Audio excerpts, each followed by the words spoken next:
Gadis ini adalah gadis yang kejam. Mereka berlomba cepat-cepat merakit pistol. Siapa yang akan selesai lebih dahulu? Dialah yang menang.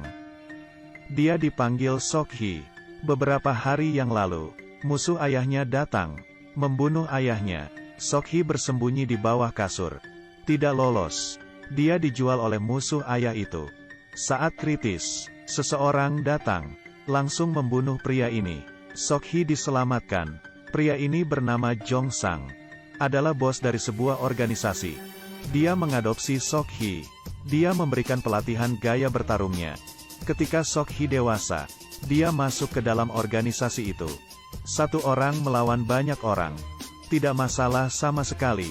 Dia juga menyukai tato. Hari itu dia menemui musuh Jong Sang. Tapi penyergapannya gagal. Sok-hee diikat. Musuh itu memberitahunya, sebenarnya Jong Sang yang membunuh ayahnya. Bukan dia sama sekali. Tepat ketika akan membunuh Sok-hee, Jong Sang melompat dari jendela. Setelah mendarat, langsung menjatuhkan laki-laki itu, lalu menggunakannya sebagai perisai. Memblokir tembakan. Tunggu sampai tembakannya selesai. Mendorongnya, langsung mulai menyerang balik. Tidak lama, semua orang ini terbunuh. Sok-hee diselamatkan oleh Jong Sang lagi. Ini membuatnya memutuskan untuk menikah dengannya. Bahkan tidak jadi balas dendam. Keduanya segera menikah. Dengan restu anggota organisasi, kedua orang itu langsung pergi bulan madu.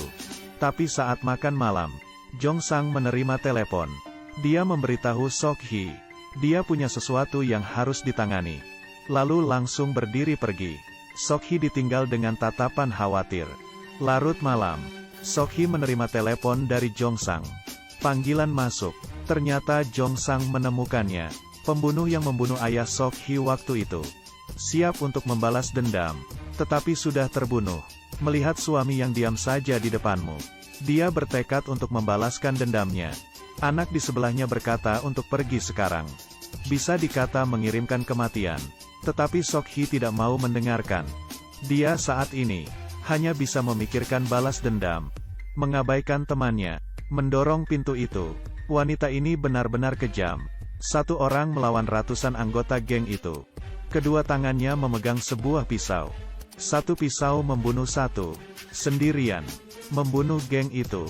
Ketika Sok-hee melompat keluar jendela, sekelompok polisi sudah mengepungnya. Sok-hee dibawa pergi. Tidak dipenjara. Keahliannya disukai oleh organisasi rahasia pemerintah. Ingin dia bekerja untuk organisasi itu. Dan memberinya operasi plastik. Tapi Sok-hee saat ini, karena semua kerabatnya sudah mati, tidak lagi memiliki keinginan untuk hidup. Menteri Dinas Rahasia mengatakan kepadanya bahwa dia hamil.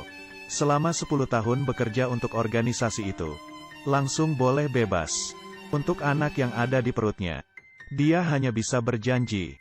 Di sini, Sok-hee diterima pelatihan merampok senjata yang lebih sistematis. Ada juga berbagai macam pelatihan yang lain. Memasak, make up, drama dan menari, dan mempelajari begitu banyak keterampilan. Untuk melindungi identitasnya. Tidak lama kemudian, anak perempuannya telah lahir.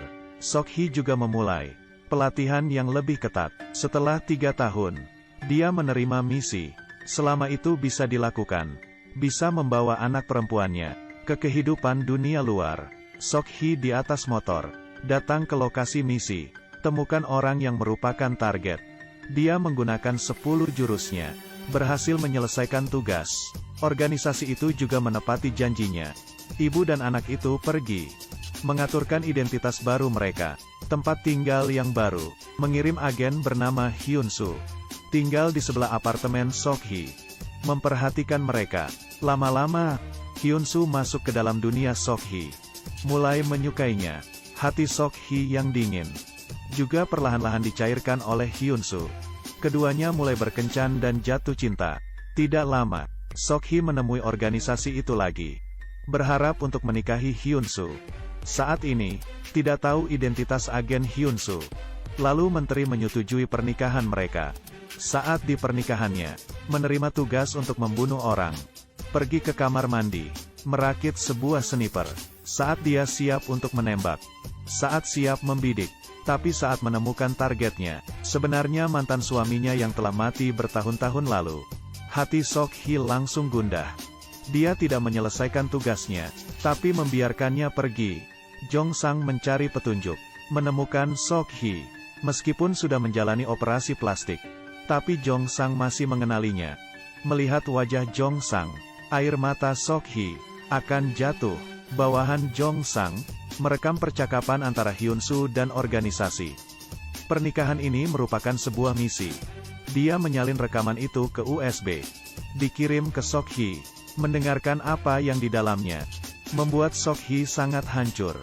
Untuk mengatur situasi Jong Sang bocor, ini juga menyebabkan orang-orang organisasi baru saja keluar dari lift. Langsung diselesaikan. Malam hari tiba, Sok Hee mengambil putrinya, pergi jauh. Tapi saat baru turun, melihat Hyun Soo menggendong putrinya, meledak. Putrinya juga meninggal. Sok Hee berpikir ini adalah hukuman dari organisasi. Menjadi lajang, tiba di depan sang menteri. Menghadapi pertanyaannya, menteri langsung merilis video CCTV. Ternyata semua dilakukan oleh anak buah Jong Sang. Bahkan sudah mengetahui bahwa itu adalah putrinya sendiri. Jong Sang tidak membiarkan mereka pergi. Ini membuat Sok Hee sangat marah. Untuk balas dendam, Sok Hee langsung menuju markas Jong Sang. Mengambil senjata, dengan cepat membunuh semua orang. Ketika dia menemukan Jong Sang, bertanya kenapa dia melakukannya. Ternyata yang membunuh ayah Sok Hee jugalah dia.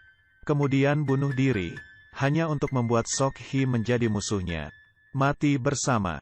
Tetapi dia tidak menduga, Sok Hee bisa selamat. Sok Hee yang tahu kebenarannya bertarung dengan Jong Sang.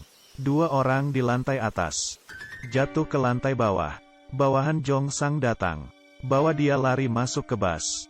Sok Hee juga mengejarnya, setelah dia melompat ke bus. Menyelesaikan orang-orang ini dengan mudah. Pada saat ini, terjadi kecelakaan mobil. Busnya terbalik.